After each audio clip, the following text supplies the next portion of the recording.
Now, I waited a bit to make this because Valve indicated they might fix this, but at this point I don't think they're going to, so it's time to talk about it.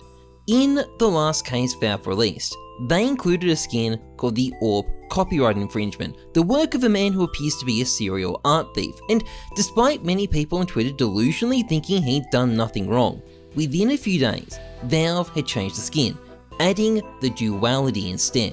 Now, the duality is a perfectly cool skin, but there's something a little bit wrong with it. You see, all skins have wear values. If you are watching this video, you probably know that already, and there's a good chance you might also know that for a lot of skins, certain wear values are meant to be impossible. So, for example, a howl can't have a wear value higher than 0.4, and the Doodle Law was one of these skins with a limit on its wear values. It could only go up to 0.8, which is fine and all, except the duality also has a limit.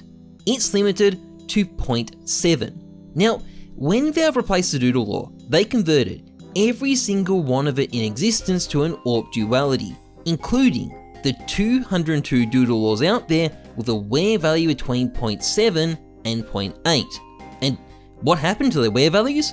Nothing, that they stayed exactly the same. But as a result, there are now 202 dualities out there with impossible float values that can't be obtained anymore. 202 unique bugged collector's items. And it still affects the appearance too. The higher float ones still get more worn, but either way, these are now some of the most unique skins in the game. The highest float one in particular is really going to be fought over by collectors since no one can ever get a higher float duality now, and in general this is just pretty cool. Is it an oversight by Valve?